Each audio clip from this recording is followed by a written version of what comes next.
Hello friends, welcome to daily cooking.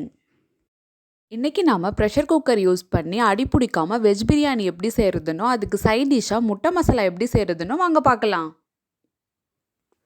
குக்கரில் 2 spoon oil add பண்ணிக்கோங்க. 1 spoon அளவுக்கு key add பண்ணிக்கோங்க.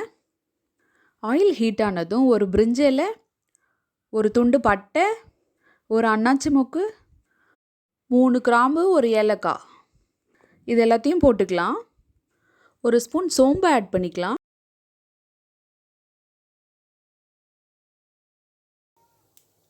ஏழு 8 முந்திரி பயிறு ஆட் பண்ணிக்கலாம். லைட்டாக ஃப்ரை பண்ணி விட்டுக்கோங்க.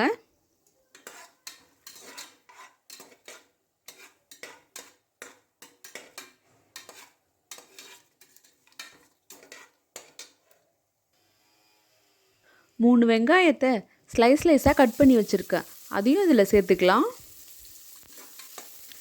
இப்போ வெங்காயம் நல்லா வதங்கணும், அது வரைக்கும் நல்லா கிண்டி விடுங்க. 2 பச்சை மிளகாய் ஆட் பண்ணிக்கலாம். 2 ஸ்பூன் அளவுக்கு இஞ்சி பூண்டு பேஸ்ட் ஆட் பண்ணிக்கலாம்.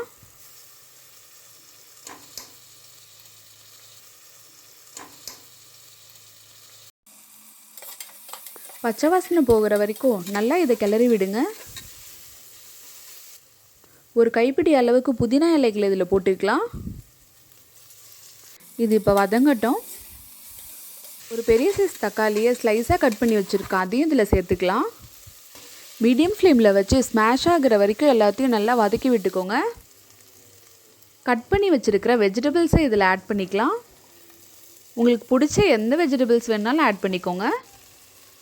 கட் பண்ண அரை உருளைக்கிழங்கு ஆட் பண்ணிக்கலாம். வேக வச்ச பட்டாணியை ஆட் பண்ணிக்கலாம். இது எல்லாத்தையும் ஒன்று சேர நல்லா கிளறி விட்டுக்கோங்க.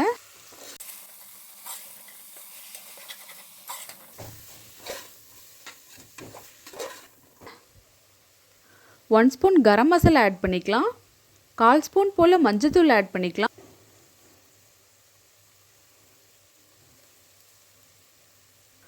½ ஸ்பூன் தனி மிளகாத்தூள் ஆட் பண்ணிக்கலாம்.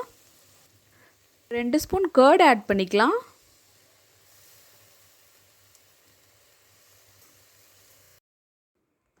ஒன் ஸ்பூன் காஷ்மீரி மிளகாத்தூள் ஆட் பண்ணிக்கலாம். இது ஆப்ஷனல் தான். எல்லாத்தையும் நல்லா கிளறி விட்டுட்டு ஒரு 5 மினிட்ஸ் போல் வேகட்டும். 1 கிளாஸ் அளவுக்கு பாஸ்மதி அரிசியை 1/2 hour ஊற வச்சுருக்கேன், அதை இதில் சேர்த்துக்கலாம்.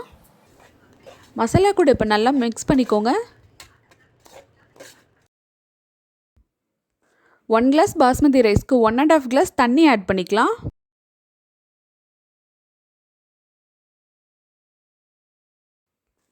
தேவையான அளவு உப்பு சேர்த்துக்கோங்க.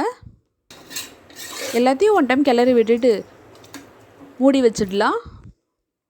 சின்ன அடுப்பில் எடுத்து வச்சுட்டேன், ரொம்ப மைல்டான தீ தான் வச்சுருக்கேன். இதில் ஒரு 25 மினிட்ஸ் அப்படியே இருக்கட்டும்.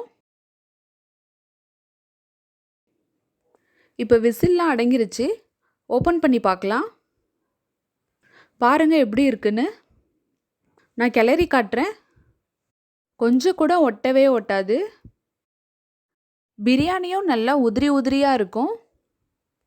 வெஜ் பிரியாணி இப்போ ரெடி ஆகிடுச்சு. இது ஒரு பிளேட்டுக்கு மாற்றிக்கலாம்.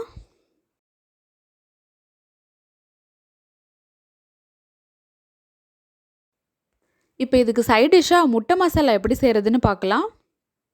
நான் 3 முட்டை எடுத்திருக்கேன், இதை 2 கட் பண்ணிக்கோங்க.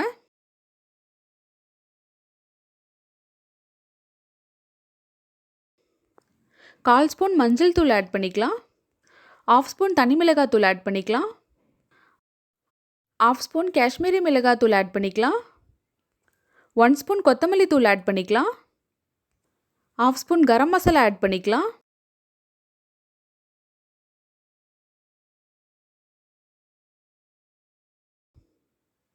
தேவையான அளவு உப்பு சேர்த்துக்கலாம். கொஞ்சமாக ஆயில் ஆட் பண்ணிக்கலாம். தண்ணி ஊற்றி பேஸ்ட் மாதிரி கரைச்சிக்கோங்க.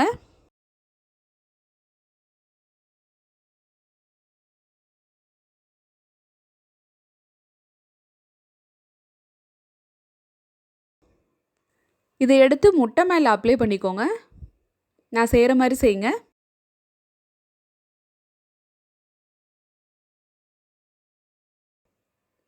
இதே மாதிரி எல்லா முட்டையிலையும் அப்ளை பண்ணியாச்சு. நம்ம இப்போ இதை பொரிச்சு எடுத்துக்கலாம். கொஞ்சமாக ஆயில் ஆட் பண்ணி எல்லா முட்டையும் அதில் போட்டு ஃப்ரை பண்ணிக்கலாம்.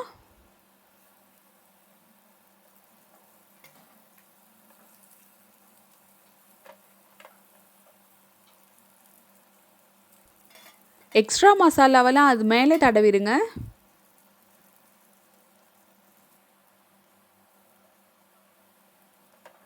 நல்லா ஃப்ரை ஆனதுக்கப்புறம் திருப்பி விட்டுக்கோங்க.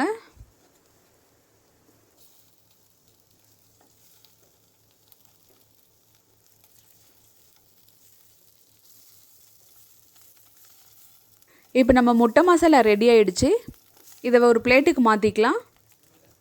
நீங்கள் இந்த மாதிரி மெத்தடில் பிரியாணி பண்ணிங்கன்னா கொஞ்சம் கூட அடி பிடிக்காது, உதிரி உதிரியாகவும் இருக்கும். இந்த ரெசிபி உங்களுக்கு பிடிச்சிருந்துச்சுன்னா டெய்லி குக்கிங் சேனலை சப்ஸ்கிரைப் பண்ணிக்கோங்க. தேங்க்ஸ் ஃபார் வாட்சிங்.